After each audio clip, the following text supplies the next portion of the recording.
如果出现目红眼赤、咽喉干痛、鼻腔热烘、口干口臭以及烂嘴角、流鼻血、牙痛等症状，中医认为是上火了。中医认为这是由于阴阳失调，失去了正常潜藏功能，而引起上火症状。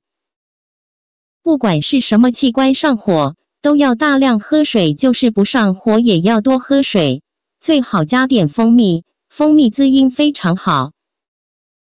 再就是晚上泡泡脚，搓双脚各100下，点按涌泉穴，这样可以起到心肾相交、阴阳平衡的作用。上火了，如果知道是那个器官上火了，有针对性的治疗，当然效果会更好。下面为大家分享一个长期临床总结的观舌法。舌头红，体内有火，不同的火在舌头上的表现也不一样。舌尖红，心火。夏主心，因此夏天心火会旺。如果舌尖红，伴有烦躁、口干、口舌生疮、睡眠不好、做噩梦、手足心热、盗汗、小便赤热发黄、大便干等症状，就可能是心火。心主舌，因此心火的口舌生疮，以舌尖及两侧生疮最为多见，口腔内膜也会生疮。解决方法：喝莲子心茶，艾柔或艾灸大陵穴降心火。舌两侧红，肝火。有肝火时，舌质也是红的，但主要集中在舌的两侧。此外还有性急易怒、失眠、头晕目眩、面红眼赤、口苦口干、耳聋耳鸣、舌苔黄薄、胸胁痛、大便干结、乳头痛痒、月经提前量大。解决方法：喝菊花茶，艾柔或艾灸太冲穴降肝火。舌前半部分红，肺火。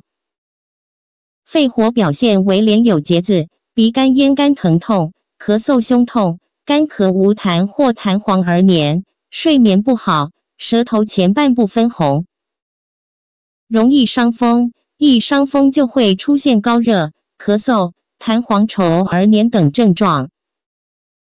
清肺热的一个好方法就是生吃几个白萝卜，吃梨也有清肺热、润肺的作用。肺与大肠相表里，有很多的肺热病人大便都不通畅，所以既要清肺热，还要通腹气。这时早晚各揉腹一次，每次5分钟。解决方法：喝金银花茶，艾柔或艾灸大鱼际穴降肺火。整个舌头红，胃火。胃火重表现为烦热胃痛、口渴口臭、牙痛、牙龈肿烂、牙轩出血等，想喝凉水，容易饿，整个舌头比较红，有时舌红苔黄，黄色把红色覆盖了，就是胃火的表现。教注依纯圣意，胃火，胃火炽盛，烦咳隐隐，牙龈腐烂或牙轩出血，口臭。解决方法：喝苦丁茶，艾柔或艾灸内庭穴降胃火。舌红少苔，肾火。其实中医没有肾火的概念，但肾也会出现热象。如果舌红少苔、腰酸膝软、发脱齿摇、口干、耳鸣，有时睡眠不好等，可能是肾阴不足。如果在这个基础之上热扰心神，出现心烦、盗汗、手脚心热，多是阴虚火旺的表现。严重者舌头更红，没有苔或少苔，可能是一层薄薄的黄苔，表明有热出来了。解决方法：喝蜂蜜菊花茶，艾柔或艾灸照海穴降肾火。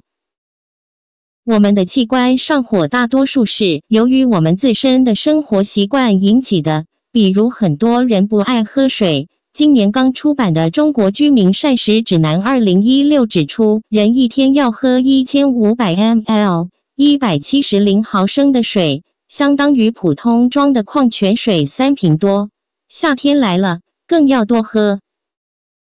还有很多艾友说，艾灸后上火了。